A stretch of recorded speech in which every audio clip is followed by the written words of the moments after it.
Hello കൂട്ടുകാരെ, നിങ്ങളെ എല്ലാവരെയും വീണ്ടും യോഹന്നാൻ 1-ാം അധ്യായത്തിന്റെ വായനയിലേക്ക് സ്വാഗതം ചെയ്യുന്നു. ഇന്ന് നമ്മൾ വായിക്കുവാൻ ഉദ്ദേശിക്കുന്ന ഭാഗം 1-ാം അധ്യായം അതിന്റെ 14-ാം വാക്യമാകുന്നു. നമുക്ക് 1-ാം അധ്യായം അതിന്റെ 14-ാം വാക്യം ഒന്ന് വായിക്കാം. വചനം ജഡമായി തീർന്നു, കൃപയും സത്യവും നിറഞ്ഞവനായി നമ്മുടെ ഇടയിൽ പാർത്തു. ഞങ്ങൾ അവന്റെ തേജസ് പിതാവിൽ നിന്നും ഏകജാതനായവന്റെ തേജസ്സായി കണ്ടു എന്നിങ്ങനെ വായിക്കുന്നു. കൂട്ടുകാരെ, ഇവിടെ വചനം ജഡമായി തീർന്നു എന്ന് പറയുന്നു. വചനം എന്നത് യേശുക്രിസ്തു ആണ് എന്ന് നമ്മൾ പഠിച്ചു.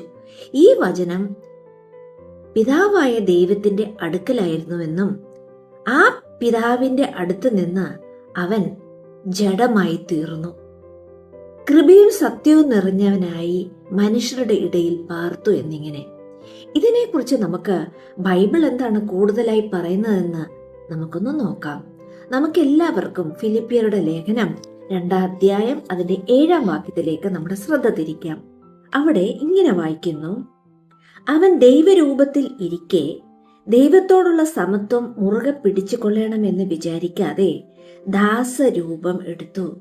കൂട്ടുകാരെ, ഇവിടെ ദൈവത്തിന്റെ അടുക്കെ ഇരുന്ന യേശു ദൈവരൂപത്തിൽ ഇരിക്കെ ദൈവത്തിനോട് സമത്വം മുറുകെ പിടിച്ചുകൊള്ളണമെന്ന് വിചാരിക്കാതെ ദാസരൂപം എടുത്തു എന്നാണ് ഇവിടെ പറയുന്നത്. അപ്പോൾ അതാണ് ഇവിടെ യേശു ക്രിസ്തു വചനം ജഡമായി തീർന്നു എന്ന് പറയുന്നത്. കൃപയും സത്യവും നിറഞ്ഞവനായി നമ്മുടെ ഇടയിൽ പാർത്തു.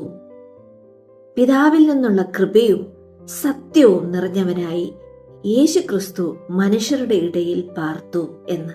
വരെ ഇതിൽ നിന്നെല്ലാം നമ്മൾക്ക് യോഹന്നാൻ 1:14 സ്പഷ്ടമാണ് ഇവിടെ വചനം ജഡമായി തീർന്നു എന്ന്. കൃപയും സത്യവും നിറഞ്ഞവനായി നമ്മുടെ ഇടയിൽ പാർത്തു. ഈ വചനം ഞങ്ങൾ അവന്റെ തേജസ് പിതാവിൽ നിന്നും ഏകജാതനായവന്റെ തേജസ്സായി കണ്ടു.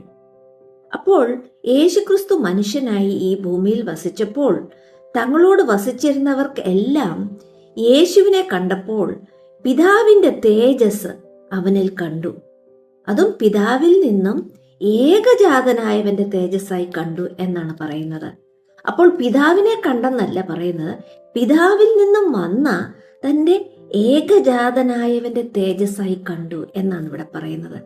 എത്ര സ്പഷ്ടമാണ് ഇവിടെ പറയുന്നത്! യേശു പിതാവായ ദൈവത്തിന്റെ ഏകജാതനാണ് എന്നാണ് ഇവിടെ പറയുന്നത്. അല്ലാതെ യേശു ക്രിസ്തു പിതാവായി അവതരിച്ചു ഭൂമിയിൽ വന്നു എന്നല്ല ഈ വാക്യം നമ്മളെ മനസ്സിലാക്കിക്കുന്നത്.